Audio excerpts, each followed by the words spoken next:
Bueno, buenos días a todos. Siendo las 6:15, damos comienzo al seminario de hoy. Mi nombre es Joana Soler, residente de tercer año de cirugía general, y hoy abordaremos un tema muy complejo y altamente sensible, como lo es la reconstrucción vaginal en pacientes con desarrollo sexual diferente.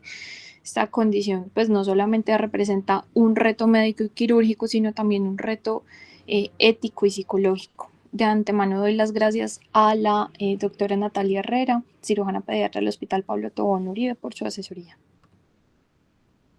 Este es el derrotero de la charla. Vamos a hablar un poco de la historia de la reconstrucción vaginal enfocada en el desarrollo sexual diferente, pero el enfoque principal de la charla va a ser revisar las principales indicaciones, los criterios de decisión clínica, las técnicas quirúrgicas, las complicaciones que pueden estar asociadas a estas, el manejo de las principales complicaciones, el seguimiento a largo plazo y las conclusiones.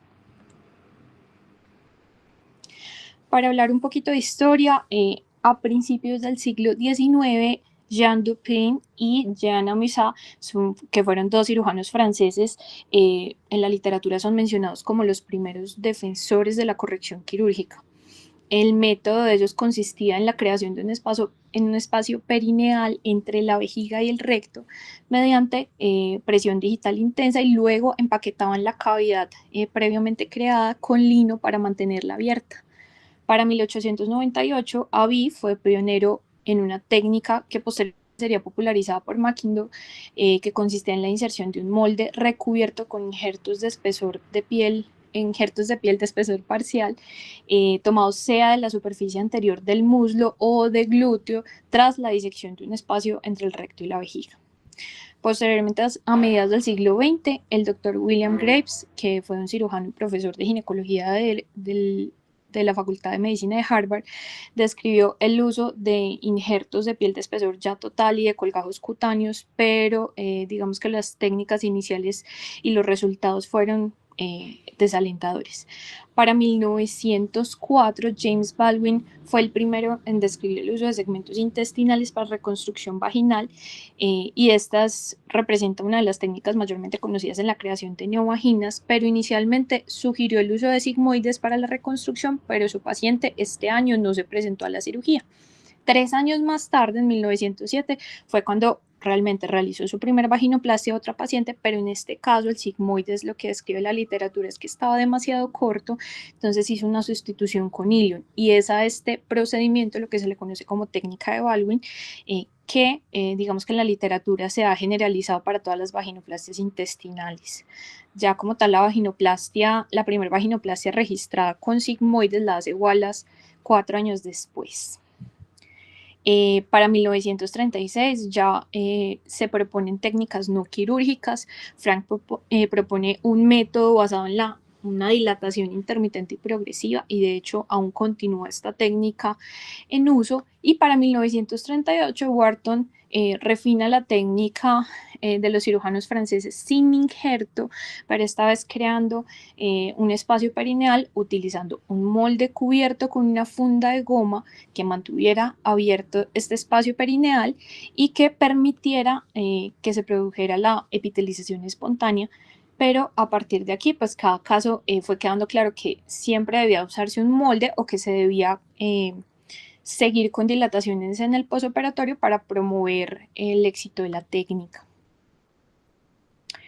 Este mismo año también se describió el procedimiento de Mackindo, como les decía, el que popularizó realmente la técnica de Abbey y se convirtió en una técnica común. Para 1964, inclusive hasta el 96, se fueron desarrollando otras técnicas, ya cuando hablamos de colgajos cutáneos, como el colgajo en forma de U, que era el colgajo de Fortunoff, los colgajos rotados de glúteo, los colgajos miocutáneos y los colgajos fasciocutáneos, como el bulbo perineal. Este mismo año, en el 64, Williams describió una técnica que creaba como una bolsa externa donde suturaba los labios mayores a este espacio perineal creado, y aunque digamos que tenía un eje no natural, sí permitía un éxito funcional en el sentido en que podía expandirse con la dilatación o con el coito.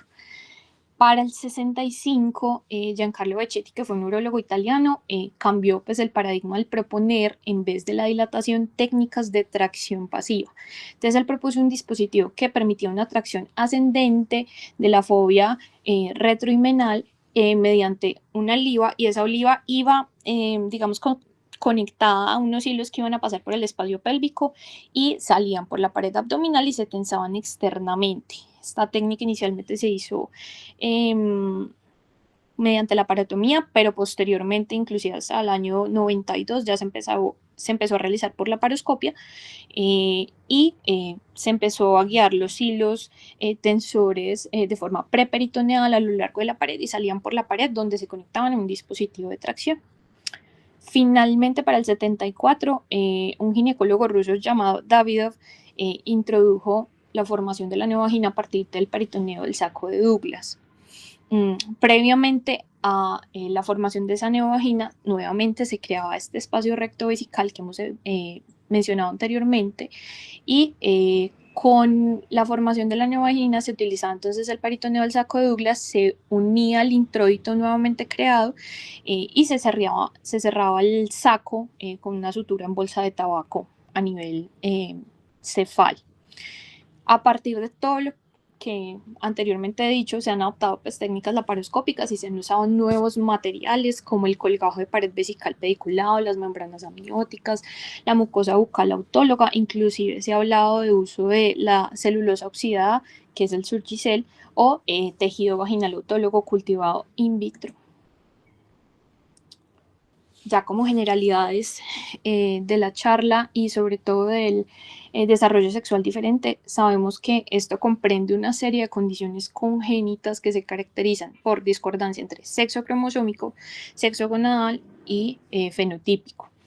Esta prevalencia, digamos que si abarcamos todos los desarrollos sexuales diferentes, se puede estimar entre 1 en 4.500 a 5.500 nacimientos.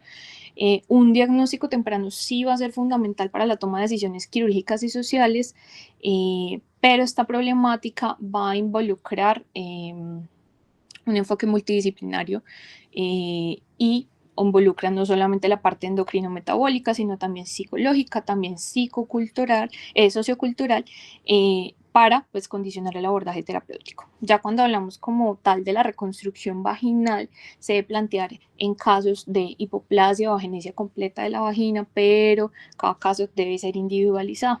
Este procedimiento si bien es realizado por diversas indicaciones, sí predominan las malformaciones congénitas y las condiciones adquiridas cuando hablamos de desarrollo sexual diferente. Entonces, como ya lo hemos nombrado a partir de todo el módulo que hemos tenido estos 2 meses, en el cuadro que ven en la diapositiva, pues describen los diferentes desarrollos sexuales diferentes, incluyendo el 46XX como la hiperplasia suprarrenal congénita o el 46XY como el síndrome de insensibilidad a los andrógenos o el síndrome de Mayer-Rokitansky-Kuster-Hauser y las anomalías cloacales. Entonces, definir que un paciente requiere reconstrucción vaginal o la formación de una neovagina es bastante controvertido. Se deben tener unas consideraciones generales previas a la cirugía, dentro de lo que está una evaluación anatómica precisa que incluya la longitud vaginal residual, que incluya también la presencia de útero funcional o no, o la canalización uretral. La longitud, ¿por qué? La longitud no solamente se va a medir antes, sino durante y post cirugía, porque inclusive en algunos casos donde haya tejido vaginal existente puede ser suficiente una vaginoplastia con un colgajo peritoneal y no adicionar otros materiales adicionales o otras rotaciones de colgajo adicionales. También conocer la presencia de un útero funcional en cuanto, pues va a ser importante en cuanto a opciones de planificación quirúrgica y de que en el futuro, digamos que en cuanto al tema de la fertilidad, el diagnóstico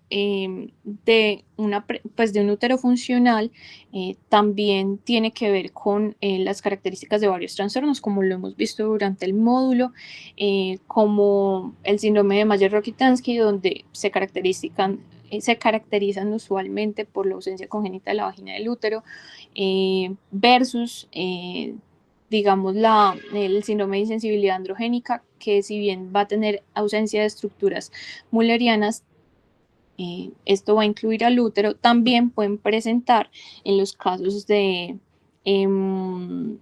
hiperplasia suprarrenal, pueden tener una anatomía interna normal, pero también puede haber un seno urogenital común. También se debe estimar el crecimiento pélvico y el desarrollo puberal, esto también para la planificación y establecer un momento adecuado de la vaginoplastia. Se debe establecer un consentimiento informado con la familia y una discusión multidisciplinaria, como ya lo hablamos con, digamos que varias especialidades conjunto y no solamente padres y quien va a operar al menor. Y se discute en la literatura que en casos ambiguos o disforia, idealmente pues postergar intervenciones irreversibles como la clitoroplastia si no hay urgencia funcional. Entonces, no todos los casos requieren reconstrucción quirúrgica inmediata y esas decisiones deben basarse en criterios clínicos, pero también la madurez emocional del paciente, y esto es lo que habla la literatura. Entonces, las indicaciones, como lo ven en la diapositiva, las que hemos hablado, además de anormalidades cloacales o si llegase a haber presencia de obstrucciones funcionales. Con respecto a la edad para intervenir en las condiciones éticas, históricamente diferir la intervención quirúrgica definitiva era poco común, pero aumentaba pues, al pasar de los años. Y esto es porque generalmente se acepta actualmente que diferir la cirugía hasta lograr una identidad de género segura es fundamental para el bienestar individual en la mayoría de los casos. La ley actual que rige en Colombia documenta que a partir de los 14 años se adquiere una mayor autonomía y se adquieren ciertos derechos, aunque sigan estando bajo la tutela legal de los padres o de los representantes legales. Dentro de estos derechos que adquieren a partir de los 14 años, no solamente está el de la libertad de expresión, sino también el derecho a la salud. Entonces aquí equivale que no solamente pueden acceder a servicios de salud, sino también a información sobre su cuerpo, sobre su salud sexual y reproductiva y tener una decisión propia sobre esto. Las opciones de manejo que sugieren en la literatura sí varían ampliamente. Hay literaturas que aconsejan cirugía en el lactante pequeño de 6 a 12 meses o inclusive diferirla hasta la adolescencia o adultez temprana. Los que defienden hacer la cirugía en el lactante menor, digamos que la defienden a partir de una supuesta disponibilidad del estrógeno materno, pero esta, digamos que teoría es discutida porque los estudios han demostrado que los efectos estrogénicos maternos en los genitales de los recién nacidos, digamos que se disipan cercanos a la 4ª semana postnatal, y esto pues contradice la teoría de que puedan beneficiarse con el estrógeno materno. Eso por un lado. Por el otro, y conforme bueno, va avanzando la charla, se comentarán múltiples estudios que sí sugieren la reconstrucción posterior a la pubertad, por lo que venimos hablando de la decisión consciente de cada menor. Este estudio es un estudio de corte, es un estudio basado en una base de datos de Estados Unidos retrospectivo que se realizó en el Programa Nacional de Mejora de la Calidad Quirúrgica Pediátrica entre el 2012 y 2020. Se analizaron 183 historias clínicas, perdónenme que no sé qué pasó ya, 183 pacientes entre 0 y 18 años y casi el 75% de los procedimientos fueron realizados en menores de 12 años. Dentro de las cirugías, y como muestra la diapositiva, no solamente abarcaban vaginoplastia en el mismo tiempo quirúrgico, sino también, y en la mayoría de casos, abarcaba simultáneamente otro procedimiento.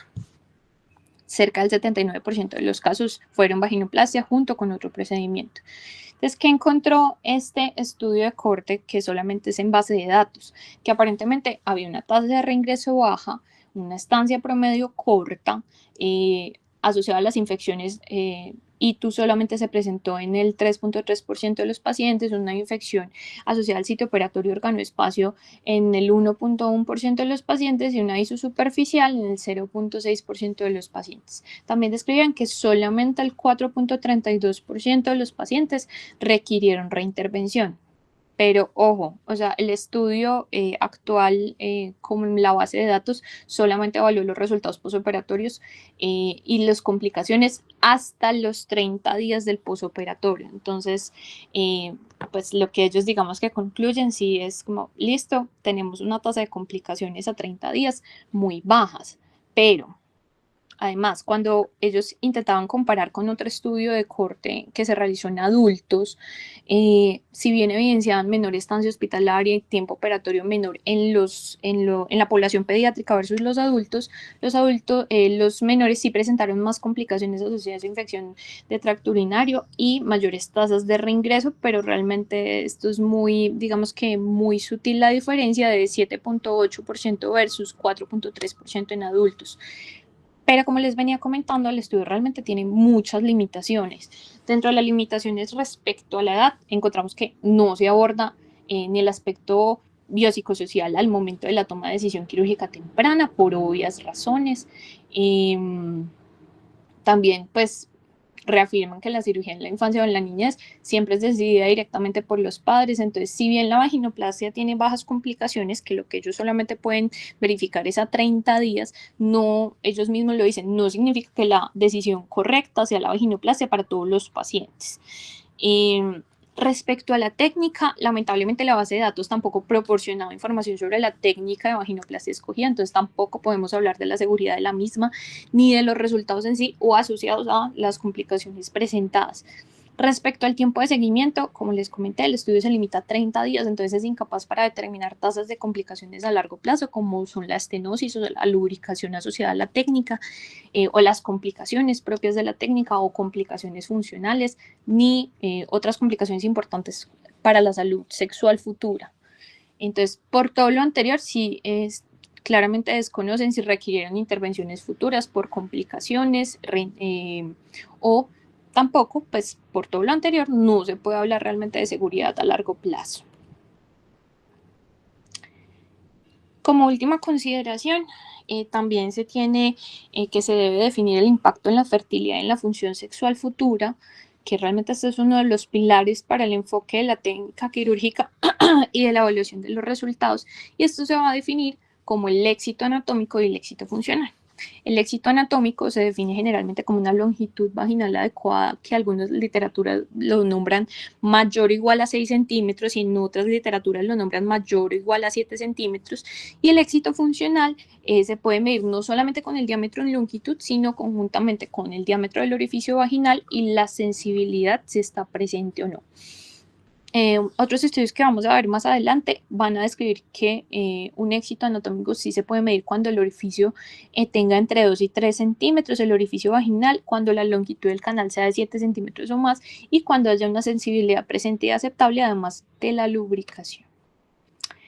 Entonces, para fines prácticos podemos dividir las técnicas quirúrgicas en técnicas de vaginoplastia con uso de injertos o colgajos o las técnicas que no usan injertos ni colgajos. Dentro de estas técnicas que usan injertos o colgajos tenemos la técnica de Makindo y la Makindo modificada, la vaginoplastia intestinal, la vaginoplastia con uso de colgajos de piel, el procedimiento tipo Pulsar y el procedimiento de Davidoff. Y dentro de los que no usan injertos o colgajos tenemos el procedimiento de Wharton, la dilatación de Frank o el procedimiento de Becchetti, que ya lo nombramos previamente. Entonces, la técnica de Makindo está indicada en agenesia vaginal o en hipoplasia vaginal y se debe garantizar cuando se emplea esta técnica una adecuada adherencia en el posoperatorio para el éxito adecuado. Entonces, como se comentó previamente, la técnica se basa en la creación de la neovagina en el espacio recto vesical, seguido de la inserción de un molde cubierto con injertos de piel de espesor parcial. Como ven en el video, se realiza una incisión perineal transversa, diferente a la técnica de Avi, que se realizaba una incisión semilunar. Y por esta incisión se crea el espacio entre el recto y la vejiga, conocido pues como les vengo nombrando, recto vesical. Posteriormente se inserta un molde que está cubierto por el injerto el injerto que se decida, y este injerto se inserta en el espacio recién creado y a menudo pues se asegura, digamos, que su posicionamiento suturando los bordes del injerto a la piel del perine, es decir, al introito o a los labios menores inclusive. ¿Qué modificaciones se incluyen o por qué hay una técnica de Makindo o Makindo modificada? Entonces, la técnica de Makindo incluye los injertos de piel de espesor parcial. La técnica de Makindo modificada es cuando se incluye materiales o injertos como la mucosa bucal o las membranas amnióticas. De hecho, en este video, como lo van a ver, posterior a la creación del molde, en este caso con espuma, y a la confección, la cobertura que hacen es con un injerto de membrana amniótica. La técnica describe que este molde debe quedarse en el espacio nuevo creado entre 7 a 10 días. Aquí vemos la membrana amniótica. Voy a adelantarlo un poquito. La disecan, la colocan sobre el molde. El molde está previamente cubierto con una endobolsa de látex. Insertan en la neovagina y suturan el borde del injerto con el introito, o se puede con los labios mayores. Se deja alrededor de una semana y posteriormente se van haciendo dilataciones posteriores para el éxito de la técnica. Ventajas del no modificado, es decir, del que usa injerto de piel. El abordaje perineal, que no tienen anastomosis intestinales, que tiene alta tasa de aceptación del injerto porque suele ser su injerto, pues un injerto autólogo, y tienen baja tasa de prolapso. Del modificado, las ventajas son la reducción del tejido de granulación, que no tienen cicatrices en el sitio del donante, que no tiene estenosis y que no tiene sequedad vaginal. Desventajas del no modificado, que puede dejar las cicatrices visibles permanentes. Esto claramente puede ser inaceptable estéticamente para algunas pacientes, sobre todo las pacientes jóvenes, y pueden presentar complicaciones que ya los veremos más adelante, hasta en un 14%. Del modificado, pueden presentar riesgo de rechazo del injerto, riesgo de transmisión de enfermedades infecciosas, tiempo prolongado para colonizar completamente la neovagina, entre otras. Después de retirar el molde inicial, sí es crucial y es importante mantener la permeabilidad de la neovagina, entonces necesita la dilatación regular postoperatoria y frecuente. Eso se puede hacer con dilatación, con dilatadores de tamaño creciente o con el coito regular. Con lo anterior, pues con todo lo anteriormente mencionado, realmente es una buena técnica y tiene altas tasas de éxito anatómico y funcional. Con respecto a la vaginoplastia intestinal, como hablamos lo de la técnica de Baldwin, que se ha empleado con el uso de colon sigmoide, digamos que para todas las vaginoplastias intestinales o para la mayor parte de vaginoplastias intestinales,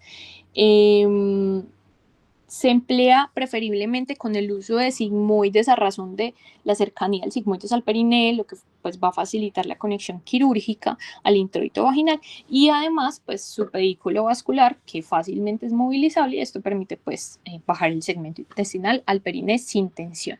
Las indicaciones igualmente son agenesia vaginal, una cloaca persistente, síndrome de insensibilidad a andrógenos, entre otros, e inclusive esta técnica puede ser una técnica de vaginoplastia secundaria cuando otras vaginoplastias primarias han fallado. El paso a paso, como lo estamos viendo en el video, posterior a la creación de neovagina, igual que la técnica anterior, se hace el abordaje abdominal, puede ser por la parotomía o por la paroscopia. Se accede a la cavidad, se secciona el segmento de colon sigmoide aproximadamente entre 12 a 15 centímetros, con preservación del pedículo vascular. Se libera, se hace, de hecho en el video hacen la anastomosis colorectal extracorpórea, la voy a adelantar un poquito más.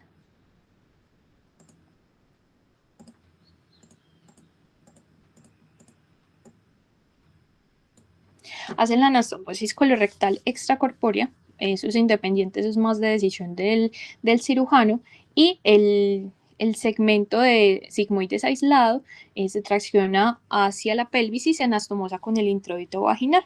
Y se fija esta neovagina, y se puede fijar estructuras pélvicas como el sacro o el promontorio. y se hace pues el cierre perineal y el drenaje. Acá voy a adelantarme un poquito. Este es el nuevo introito, el introito con la nueva neovagina.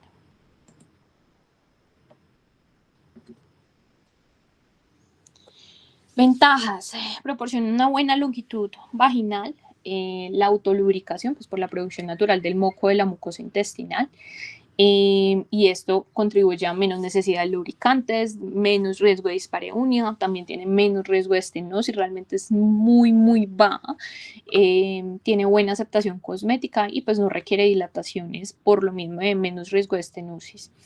Como desventajas y complicaciones, depende de la literatura. Digamos que las complicaciones sí varían en su frecuencia, pero hay tasas de morbilidad entre el 16 al 26%, porque pues no solamente hablamos de introito vaginal y de la neovagina, sino también de la anastomosis colorectal.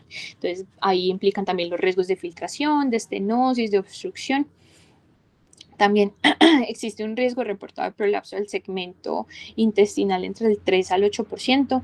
Y respecto a la producción de moco, aunque sea ventajosa para la lubricación, pues a veces puede ser excesiva e inclusive maloliente por la persistencia obviamente de la flora bacterial intestinal.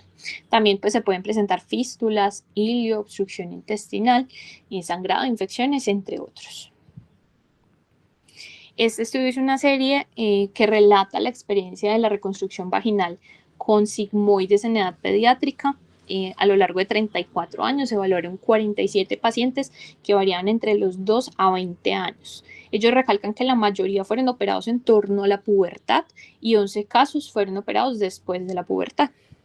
Dentro de los diagnósticos preoperatorios de la mayoría de la población, pues fue un síndrome de insensibilidad a los andrógenos con una vagina distal hipoplásica, y esto fue en 24 de 47 casos, y 17 casos de síndrome de Mayer-Rokitansky-Kuster-Hauser con agenesia vaginal y útero hipoplásico.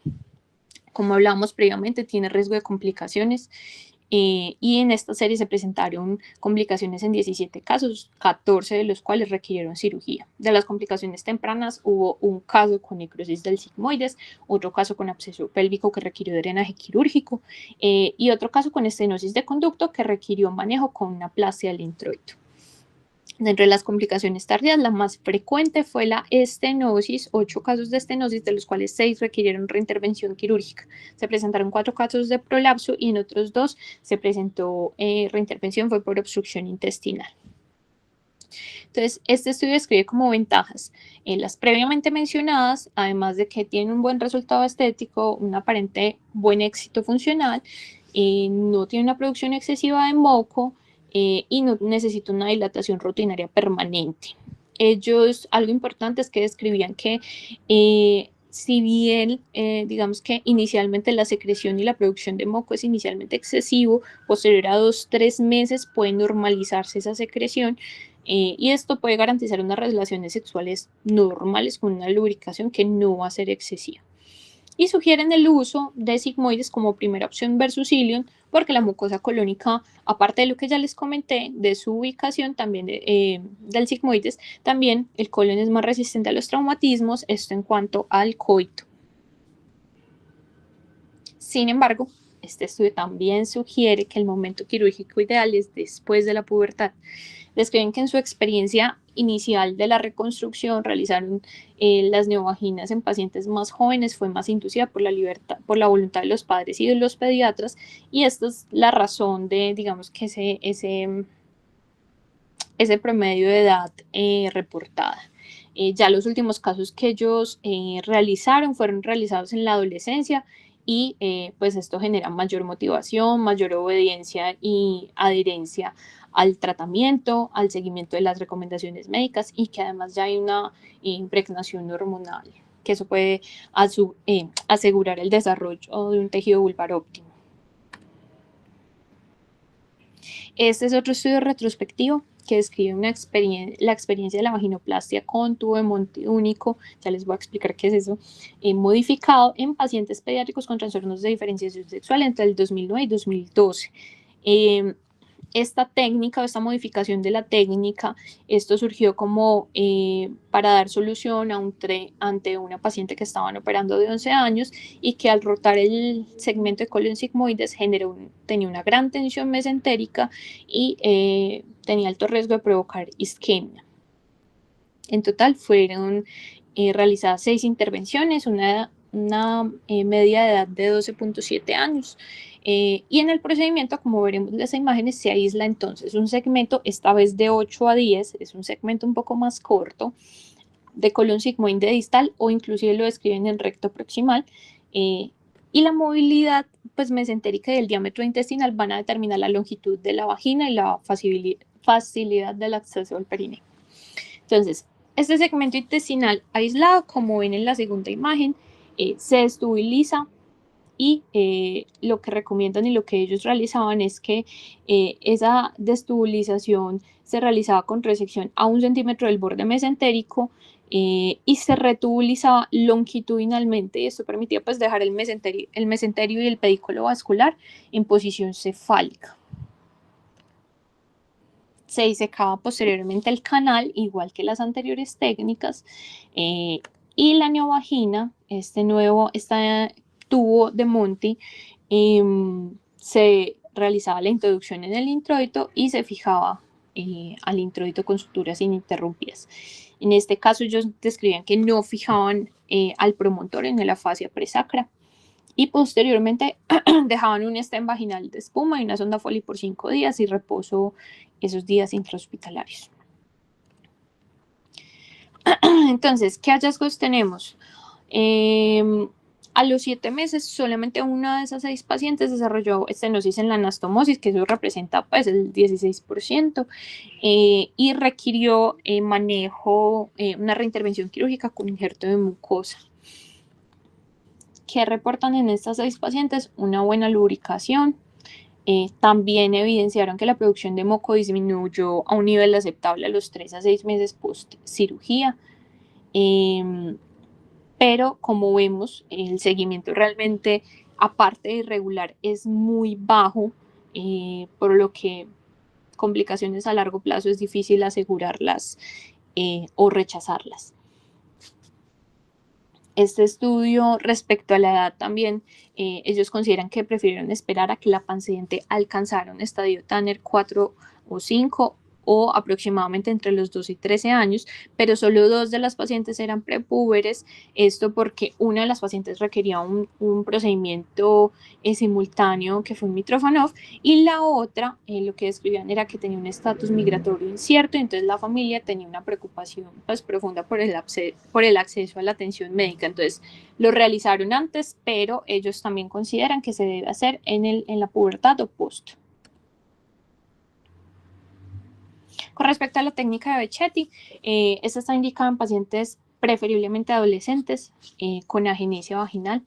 El paso a paso de la técnica de Becchetti es ingreso a la cavidad abdominal, por medio del cual se pasa un hilo de tracción o una guía desde la pelvis al introito y se aplica una tensión controlada diaria con una ojiva para elongar el canal vaginal. Esta tracción se realiza de forma creciente y constante externa de los hilos y describen que se estira aproximadamente 1 centímetro por día. La mujer o la menor debe permanecer hospitalizada porque esta tracción causa bastante dolor, entonces para recibir analgesia, para estar haciendo las tracciones constantes y diarias, esta oliva se retira después de 7 a 10 días. Este es el dispositivo de tracción a los que se unen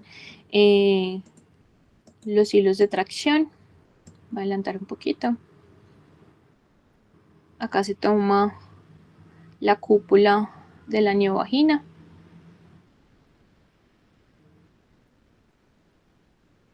Y este es intraperitoneal, pero como les nombré, también se describe el paso preperitoneal de los hilos tensores.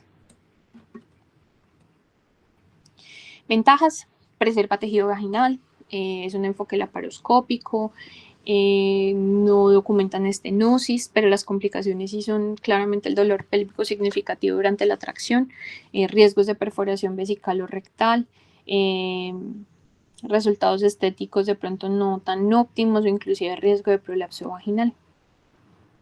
Con respecto a otra de las técnicas nombradas, que es la vaginoplastia pulse laparoscópica, las indicaciones también son síndrome de insensibilidad a los andrógenos con remanentes mullerianos presentes o cuando se tiene un seno urogenital con confluencia alta. La técnica básicamente se basa en entonces, el acceso laparoscópico para visualizar la cavidad. La identificación de las estructuras pélvicas, se realiza la movilización del segmento vaginal alto hacia el periné, se crea el canal perineal desde abajo hacia arriba y se realiza la tracción del segmento vaginal existente hacia el introito y se hace la anastomosis.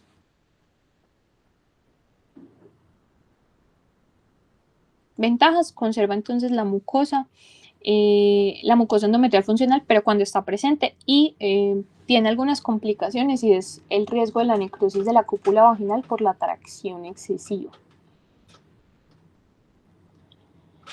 Esta es otra de las técnicas nombradas, es la vaginoplastia con colgajo perineal. Tiene las indicaciones de cloaca persistente, también de que requiere que el cirujano tenga experiencia en la rotación de estos colgajos. Y también, digamos que es una técnica viable en pacientes con confluencia baja al seno urogenital. La técnica está diseñada, primero diseñando el colgajo en la región perineal, la rotación del colgajo hacia el túnel vaginal creado, la fijación en la profundidad pélvica y la sutura y reconstrucción perineal. Entonces, en las imágenes que están viendo en pantalla, son de la aplicación de la técnica quirúrgica posterior a la pubertad, pero antes de los 18 años.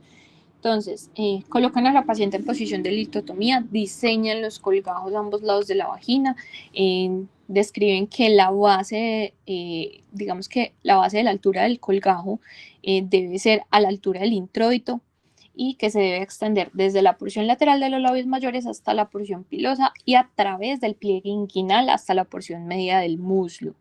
Este colgajo se debe, digamos que debe centrarse en el pliegue inguinal y lo diseñan con una base de 5 centímetros que ellos describen que facilita el cierre directo de la zona donante y con una longitud de 12 centímetros, manteniendo 2 centímetros distales y el segmento apical en aproximadamente 3 centímetros.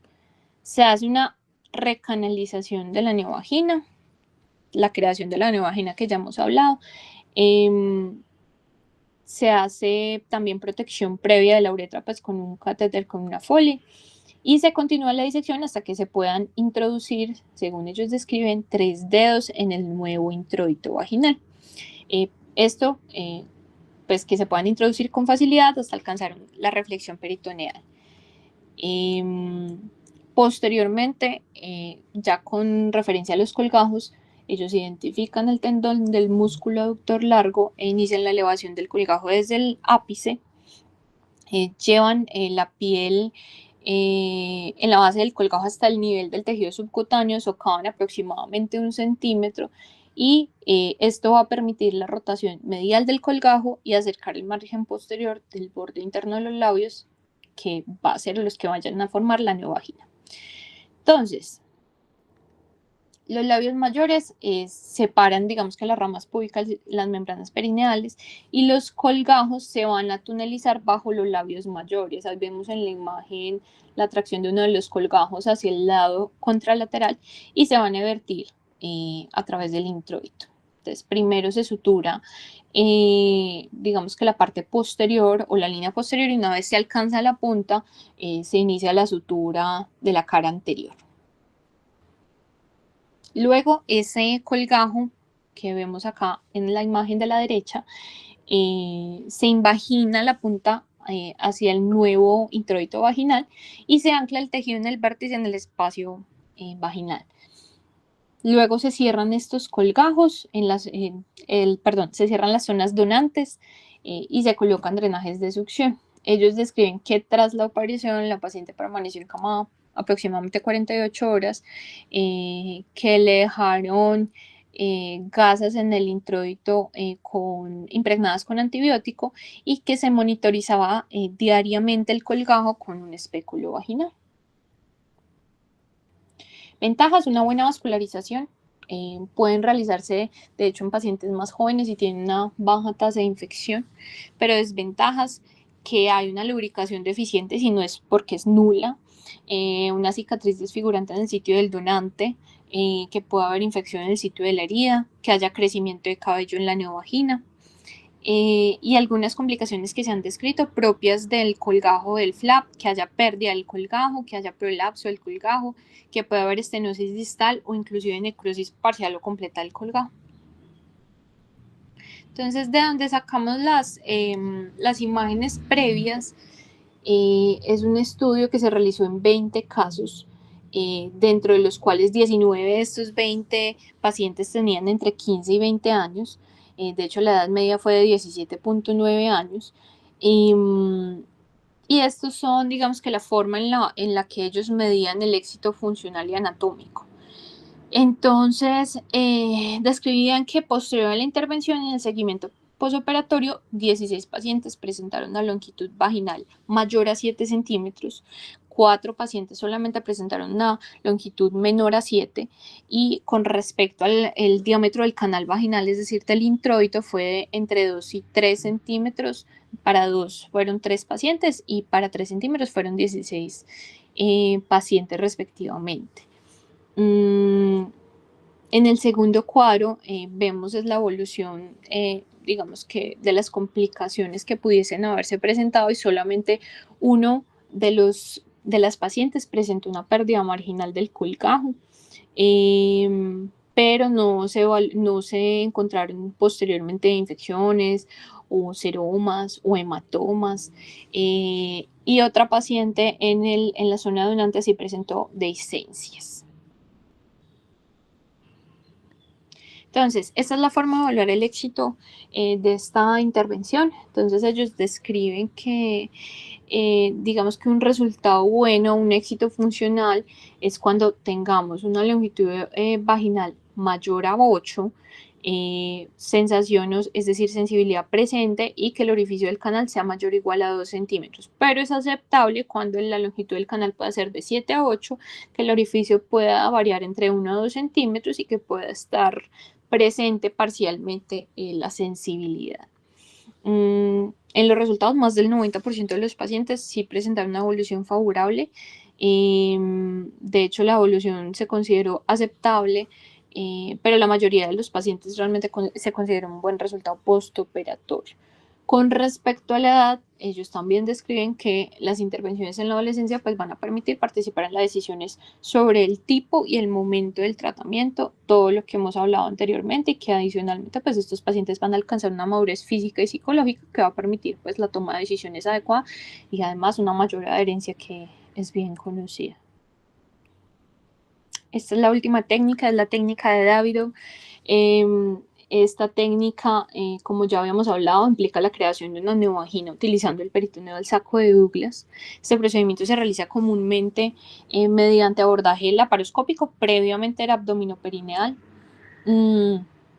Y el peritoneo suele ser utilizado entonces para revestir este nuevo espacio creado rectovesical.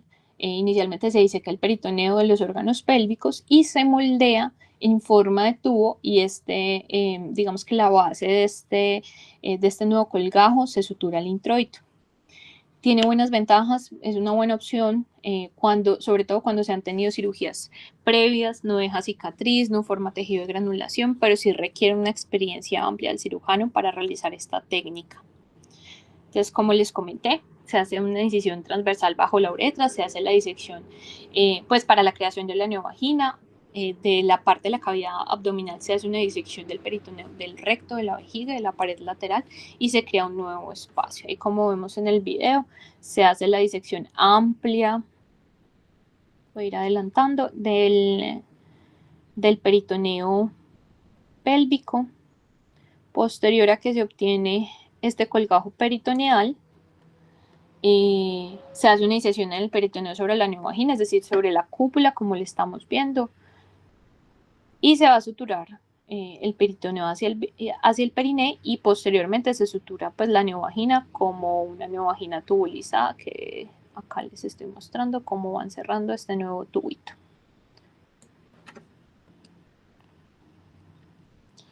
Entonces, los estudios reportan más que todo estas tres técnicas, Becchetti, Davidoff y la vaginoplastia intestinal. Para las tres tienen muy buenas tasas de éxito anatómico. De hecho, el éxito anatómico mayor es el Becchetti, que es la tracción, y tienen muy buenas tasas de éxito funcional. Entonces, las tres técnicas realmente son muy buenas, ya depende de no solamente el conocimiento del cirujano, sino también la experiencia y también el caso con el que estemos tratando. Con respecto a las complicaciones, ya para ir acabando la charla, digamos que podremos dividirlas en complicaciones generales, es decir, que en todas las técnicas se van a presentar las complicaciones anatómicas, las complicaciones funcionales y las complicaciones específicas propias de la técnica, que esas ya las hablamos previamente. Dentro de las complicaciones generales, la infección, los sangrados, que suelen ser no severos, las necrosis tisulares, que aplican mayormente cuando se utiliza un injerto o un colgajo, las dehiscencias, el dolor, o inclusive problemas gastrointestinales como el ilio. Dentro de las complicaciones anatómicas, la estenosis, el prolapso de la neovagina, las fístulas, la cicatrización o la formación de tejido de granulación. Dentro de las complicaciones funcionales, se pueden encontrar la falta de lubricación, sobre todo en las técnicas que utilizan injertos o colgajos de piel, una descarga excesiva, esto en el caso de la vaginoplastia intestinal, un crecimiento de vello en la neovagina, dispareunia, insatisfacción sexual o problemas urinarios. Y pues las complicaciones específicas de la técnica, que ya las nombramos. Vamos a hacer solamente énfasis en estas dos complicaciones, que son la estenosis y el prolapso, que son las más frecuentes. Entonces, con respecto a la estenosis vaginal, su incidencia realmente varía ampliamente, desde cero en algunos estudios hasta inclusive 73%, como habíamos hablado. Esto depende también de la técnica, de la experiencia del cirujano, de el material usado, es decir, si son injertos de piel o si son modificaciones como las membranas amnióticas, entre otros, y el enfoque del manejo inicial de la estenosis vaginal es precisamente la dilatación vaginal. Entonces, la dilatación es con el objetivo de lograr una vagina anatómica y funcionalmente normal. Se puede usar con dilatadores vaginales.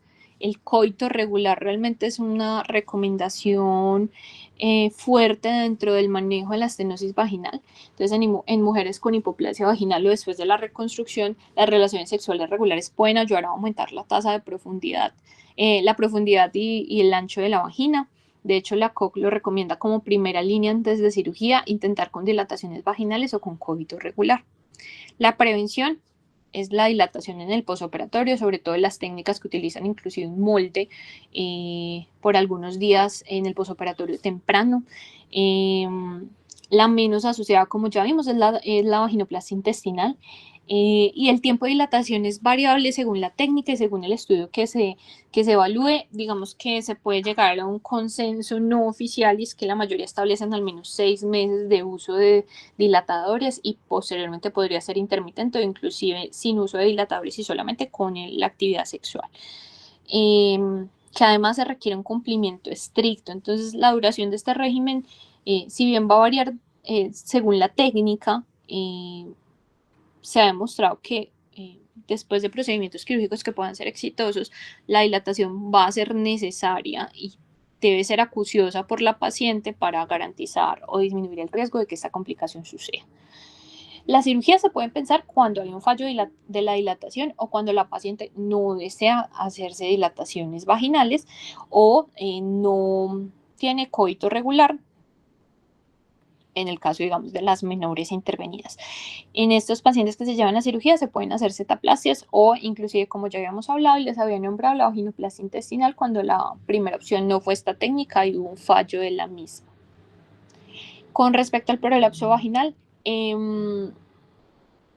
tiene una incidencia alrededor del 7%. También se previene dependiendo de la técnica quirúrgica utilizada, pero cuando se requiere manejo quirúrgico, en estos casos el tratamiento pues sí puede implicar la reinserción del colgajo, utilizando inclusive selladores de fibrina.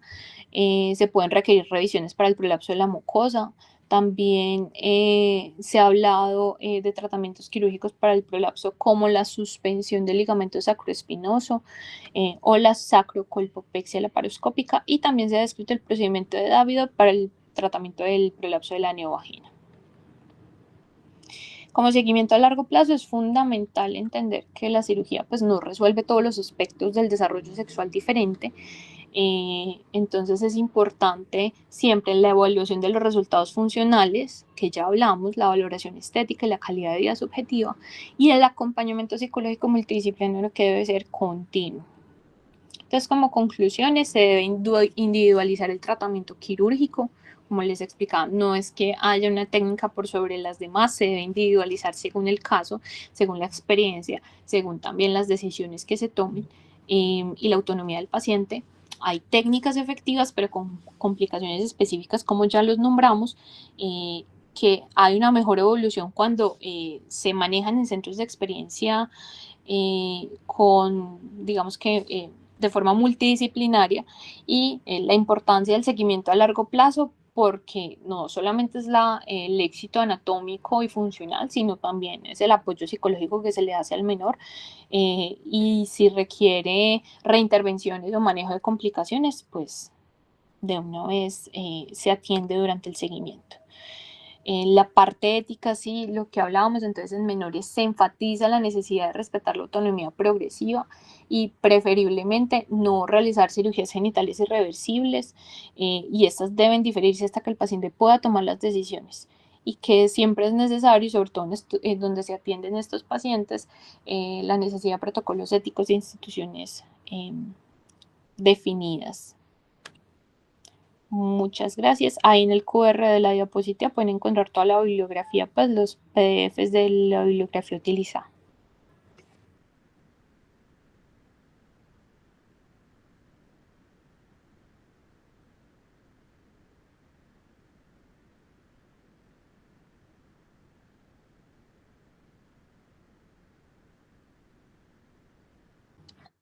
Doctor Chams, adelante. Hola doctora, muy buenos días.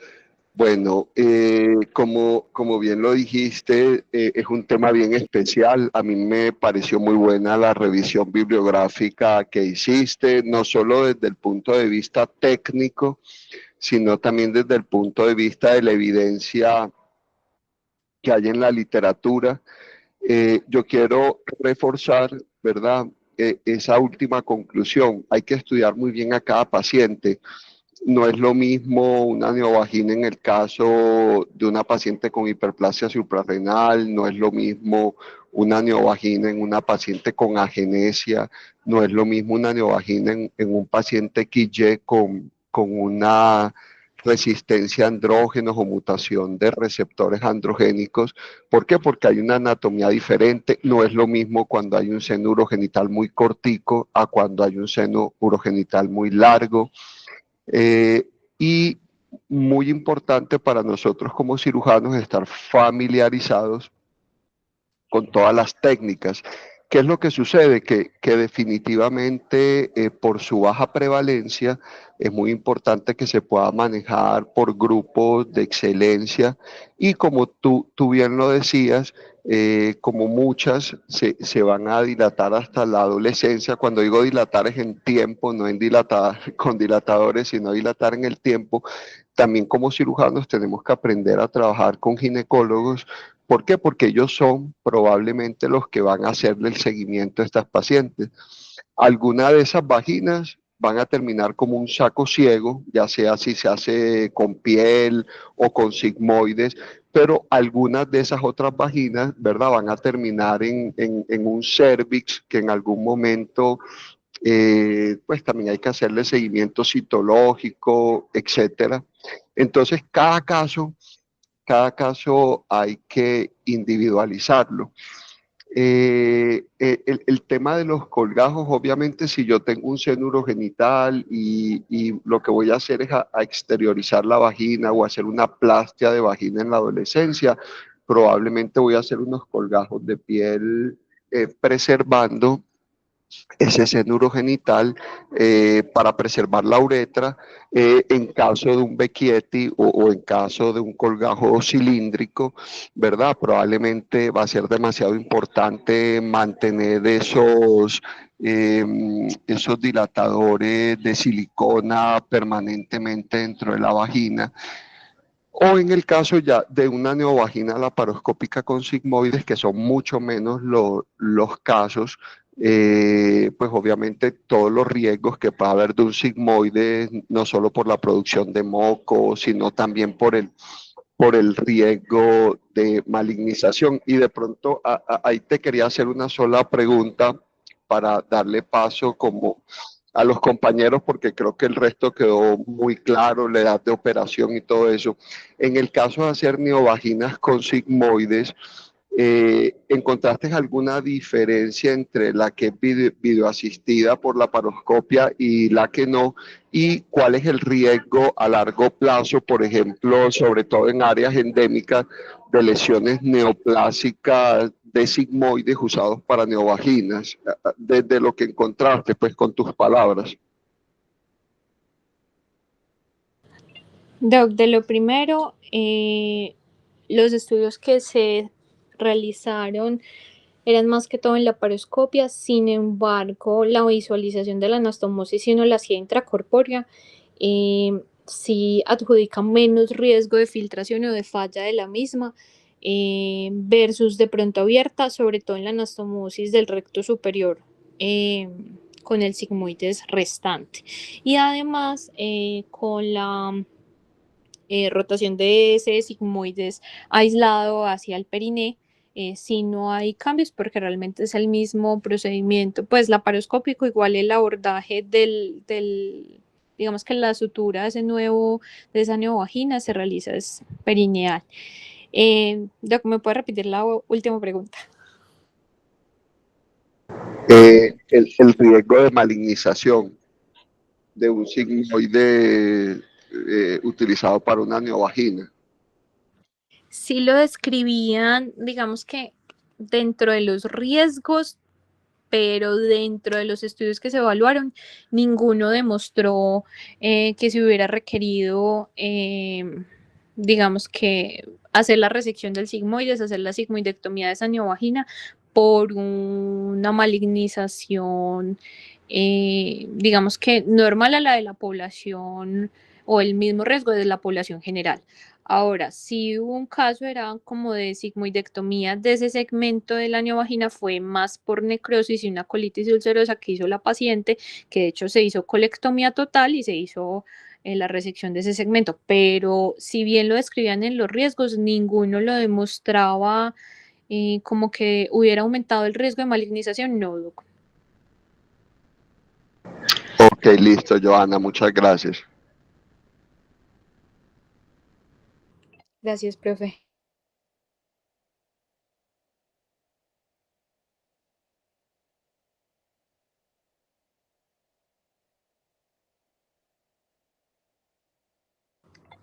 Doctora Natalia, adelante.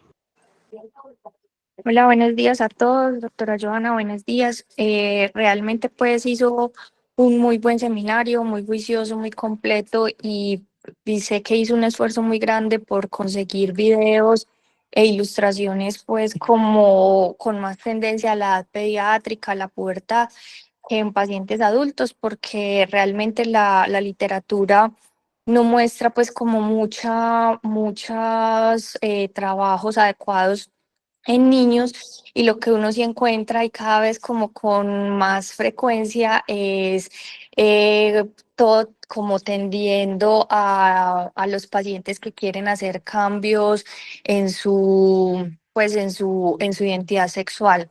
Entonces veíamos pues que eso sí había como ya mucho en adultos, pero realmente las experiencias en reemplazo vaginal en niños cada vez pues son como más escasas y literatura muy vieja. Entonces eso lo que nos va mostrando es un reflejo también de la búsqueda que usted hizo y de lo que trata de concluirnos un poco, y es como la edad de realización de estos procedimientos y tratar de que sean en pacientes con algo de autonomía o pacientes ya muy grandes, pues más grandes, y un poco menos en pacientes pequeños. Estas niñas, pues, o sea, es diferente cuando tenemos, por ejemplo, lo que hablábamos hace una semana sobre el descenso del seno urogenital o la movilización total del seno urogenital y las cirugías de genitoplastia en pacientes con hiperplasia suprarrenal. Es como algo un poquito diferente, y como usted muy bien nos lo dijo en generalidades, ya son como otras entidades en las que tenemos que ser un poquito más cautos en el momento de realizar estos procedimientos, que también creo que usted usó una frase muy importante al principio, y es que no solo generan un reto, sino también una sensibilidad especial, pues como por su diagnóstico. Yo quería preguntarle si encontró alguna, pues como algún régimen o algún protocolo sobre dilataciones vaginales o sobre como uso de esteroides o de alguna intervención que disminuya los riesgos de, de estenosis. Profe, muchas gracias por las acotaciones. Doc, no, todos los estudios que hablaban no solamente de las complicaciones, sino de las técnicas usadas, realmente defendían solamente la dilatación, porque inclusive decían que con la estrogenización de la pubertad, la vagina dilataba adecuadamente, pues siempre y cuando se fuera acucioso y se fuera, digamos que juicioso, sí, con el seguimiento y con las dilataciones, no solamente en el posoperatorio temprano, sino pues en el seguimiento por nosotros o por quien lo lleva a intervención. Ninguna necesitó como una medicación adicional, pero tampoco hablaban de un protocolo estipulado sobre los dilatadores, solamente se habló como sobre el tiempo, digamos que aproximado o generalizado en los estudios, que eran entre 3 a 6 meses del uso de dilatadores diarios constantes, y posteriormente ya podía ser intermitente, que si se empalmaba con edad adolescente o con inicio de vida sexual o un coito regular, podía ser más que suficiente.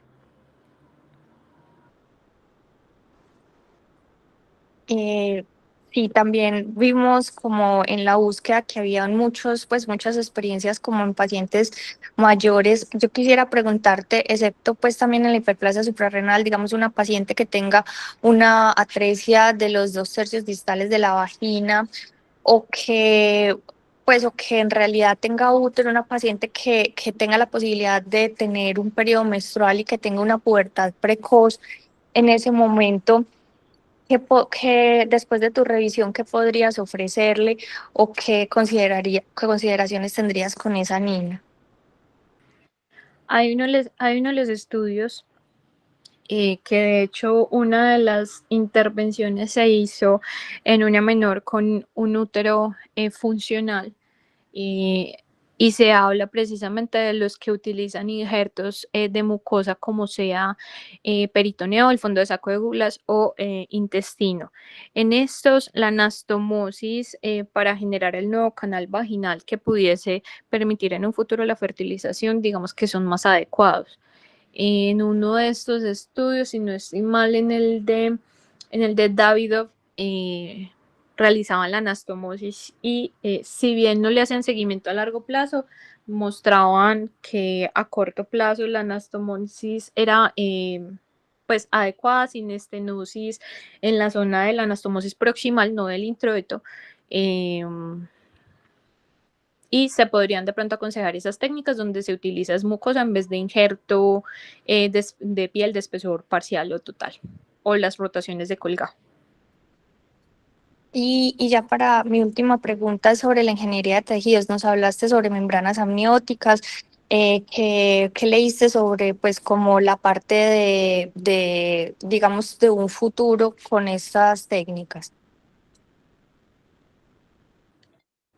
Realmente tienen muy buena respuesta, inclusive en 2007, había un artículo que se publicó en 2007 más bien, del uso de tejido vaginal cultivado in vitro y tenía muy buenos resultados. Con respecto a las membranas amnióticas, como lo vimos en uno de los videos, este no es un video, si bien reciente de hace 5 años, sí se ha descrito desde hace aproximadamente 20 años que la modificación con el uso de amnios realmente tiene muy buenos resultados, sobre todo, digamos que lo que evalúan muchos de los pacientes y es la cicatriz externa, que pues claramente no va a existir, digamos que esa complicación, sino también en la lubricación, pues en el éxito funcional, que es la longitud vaginal, y en la lubricación y en la digamos que en la mejoría de la actividad sexual y de la satisfacción sexual que tienen estas menores en el posterior cuando ya están en la adolescencia o en la adultez.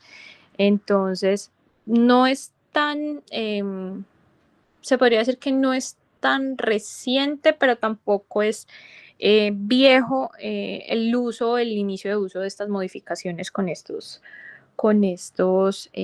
digamos, comillas, materiales, pero realmente tiene muy buenos resultados. En los pocos casos que se describieron con el uso de membrana amniótica sobre todo y con mucosa bucal, tiene muy buenos resultados. Listo, doctora, muy bien hecho, gracias.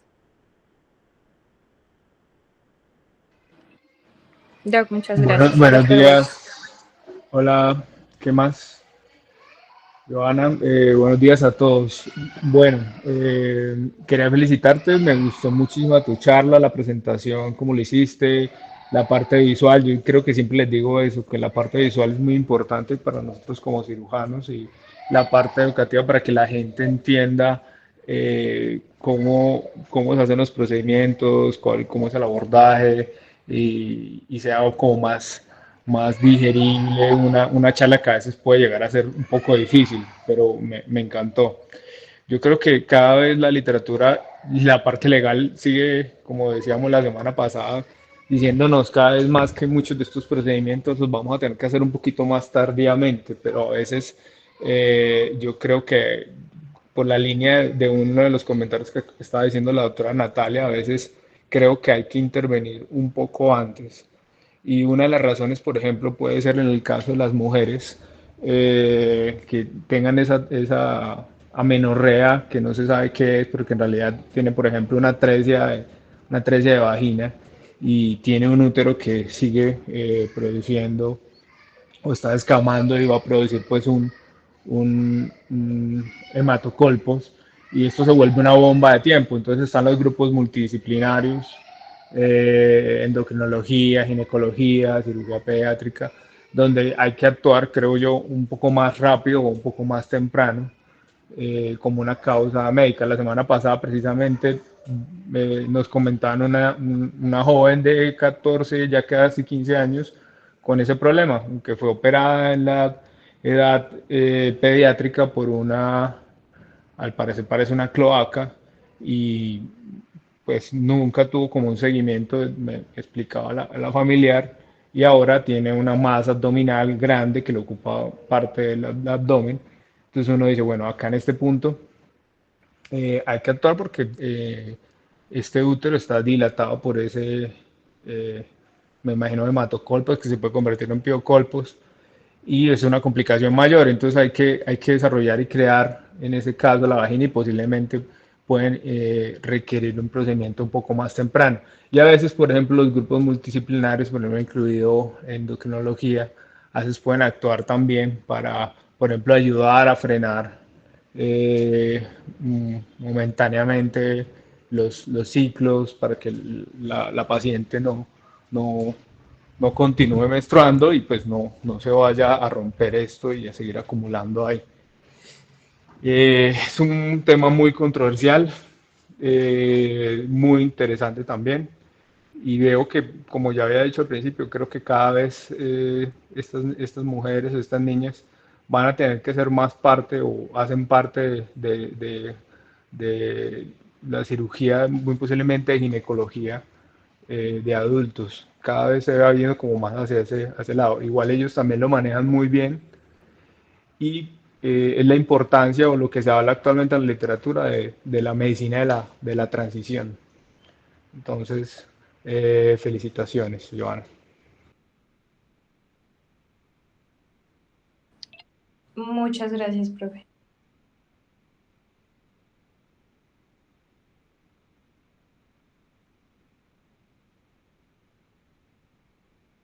Doctor Fernando, adelante.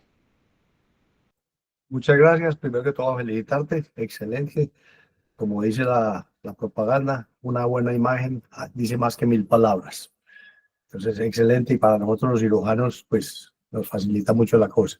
En segundo lugar, es un anuncio. Esta es una semana con estudiantes. Entonces, yo les voy a pedir un favor primero a la doctora Natalia y después a los estudiantes.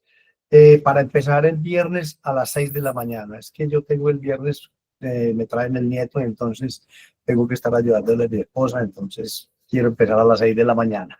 Y a la doctora Natalia a recordarle que si por favor le pasa al coordinador mi teléfono y mi correo para el enlace, que como hay que crearlo, entonces tenemos y empezamos a las 6 de la mañana para, pues, para poder cumplir con los objetivos. Eso era todo. Muchas gracias. Excelente el seminario. ¿No?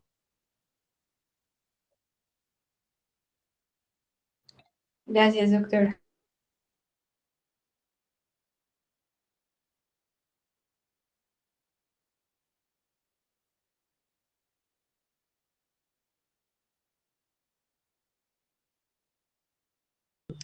Bueno, si no hay otro comentario por adicionar, daremos por finalizada la charla. Muchísimas gracias a todos por asistir.